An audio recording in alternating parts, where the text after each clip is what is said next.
Hey there, and welcome to another video. Today, we'll be talking about the String Blood Demon art in Rogue Demon, which has a very unique moveset when compared to other abilities in the game.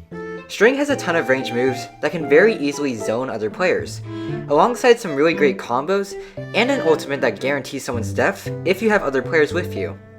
This Blood Demon art is a true jack of all trades, having an option for literally everything in the game.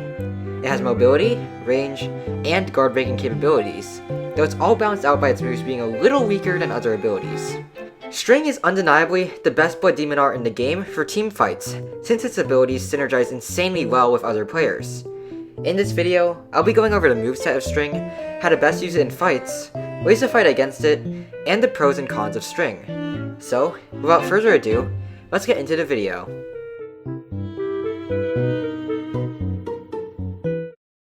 The first move in String's moveset is String Pull, which surprisingly has both an M1 variant and an M2 variant.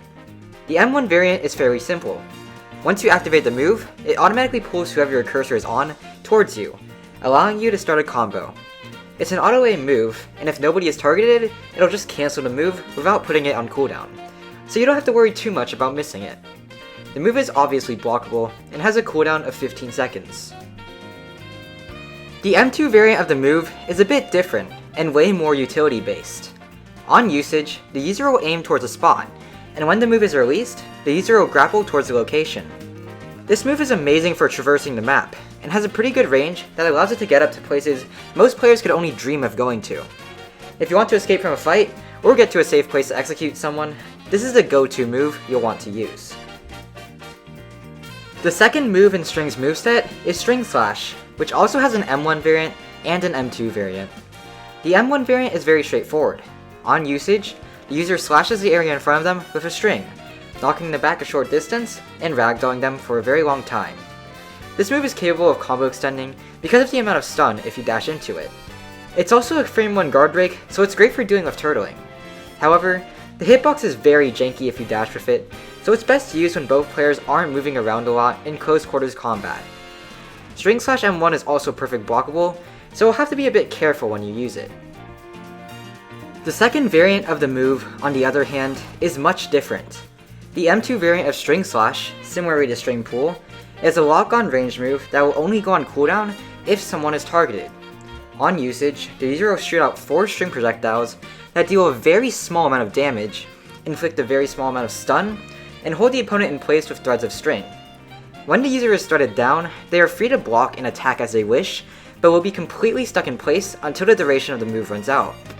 For obvious reasons, this move is blockable, but interestingly enough, can go behind block, so feel free to do the overhead block bypass with it.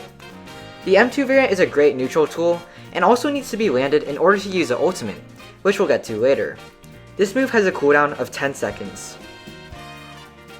The third move of String is the evasive, which is called Fake Death, and is by far the worst evasive, and possibly even move, in Rogue Demon. When Fake Death is activated, the user goes into a state of ragdoll, similarly to when someone is executed. They are given invincibility frames for 2 seconds, but also can't do anything during this time period. After these 2 seconds are over, the user can cancel the move by pressing it again, but are also susceptible to being attacked. If someone tries to execute the user while they're ragdolled, the user will emit a small string shockwave, which will stun everyone around them, allowing the user to start a combo. Because of how much stun this move puts you in, it's completely useless, and can sometimes even hurt you more than it helps. This evasive is terrible, and has a cooldown of 30 seconds. The fourth and final move that String has is the ultimate, Eye Basket. In order to use this ultimate, you have to hit someone with String Slash M2. After you've done this, you can activate the ultimate. On usage, the opponent will be slashed repeatedly in a red cage of string, dealing very high damage, stunning them, and holding them in place. One very interesting thing to note is that this is the only blockable ult in the entire game. When someone is being hit by Eye Basket, the original user can't attack until the move ends. However, this doesn't stop other people from going in and throwing everything they have at the person being hit by the move, meaning that Eye Basket is the best move in the game for teaming. If you hit someone once with this, they're stun locked until it ends, so anyone nearby can do anything they want to them without the opponent being able to do anything. This move has an average cooldown for an ultimate, being 60 seconds. Now that we've gotten the moveset of String out of the way, let's move on to how to use it.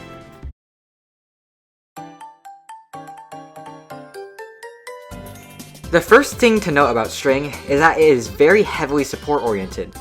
Your moves are incredibly weak for 1v1s, with pretty much all of them being blockable besides String Slash, which has an incredibly janky hitbox.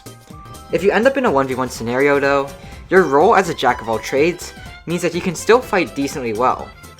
String Pull is a great move to combo start if your opponent is caught lacking, and you can even potentially combo extend with it if you move stack, though it's not 100% true.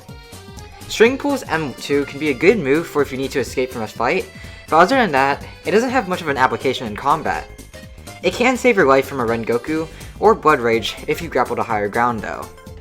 String Slash M1 is a good combo extender, and if your opponent is stupid enough to stand still and hold block while you're close up to them, then you can throw it out to guard break them and start a combo. Other than that, there's not much reasons to use it. It's a straightforward and simple move.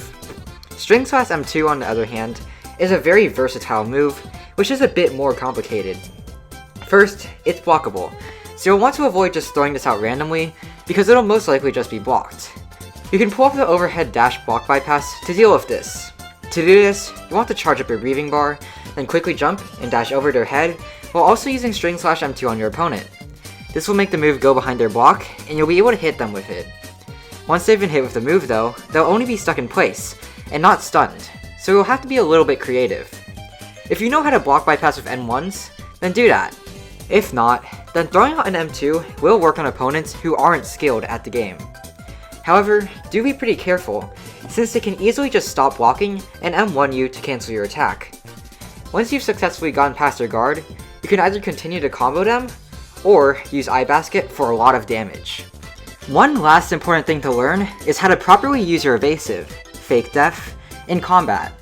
Now, you're almost never going to get someone to actually fall for it and try to execute you, because most people will obviously just wait 2 seconds and M1 you to test if you're dead or not. However, you can still make use of the iframes that you're given if your opponent is too slow.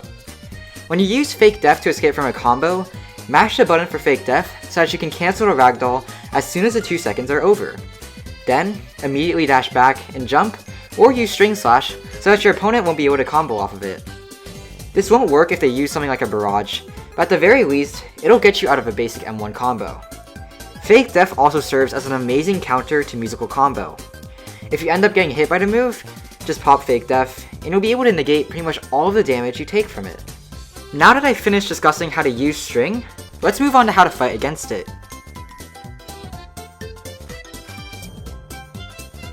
String on its own is a really easy ability to counter, at least when they're alone.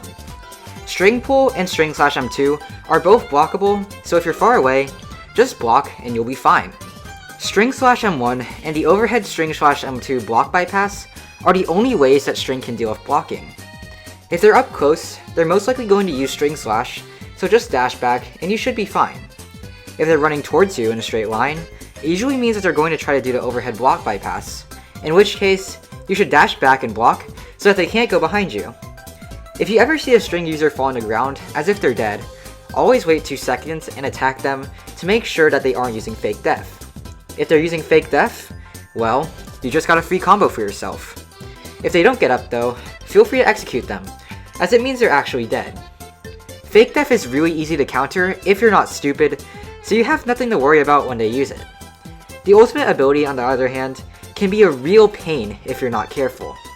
If you ever get hit by String Slash, then immediately block so that they can't use Eye Basket on you. If they try to get in close to bypass your block, do your very best to turn around or try to hit them with anything that'll stun them. If they instead try to M2 you, just M1 them and go back to holding block. Getting hit by String Slash M2 can be a very dangerous situation, but luckily, you'll be fine as long as you do everything right. If you end up getting hit by Eye Basket, well, you're kind of screwed. Wait until the move ends to use your evasive, since you'll just waste it otherwise. If they do have friends and you've been hit by the move though, you're dead. There's basically nothing you can do. String is a god of team fights, and the only way you'll survive against a team of them is to not get hit by String Slash M2 in the first place. As long as you're very careful and not stupidly reckless when fighting a String user though, you'll be completely fine, so don't worry too much if you see them. After all, It only takes you one hit to win, since her evasive is terrible. Overall, String is a viable but fairly weak ability for one-on-one fights. However, it truly shines in team fights where its supportive moves can very easily dominate in a fight. On its own, String's low damage moves, fairly weak combos, and lack of a useful evasive make it terrible for 1v1s. With teammates though, its great supportive moves, movement abilities, and String/M2 make it the best ability in the game for fights with teammates. If you're looking to climb the rank ladder in 2v2s, or simply looking to have a good time in a public server, then String is a great choice. If you enjoyed this video, please like and subscribe to help me out with my channel. With that being said, I'm 𝓥𝓲𝓭𝓮𝓸, and that's the end of the video. Have a splendid day.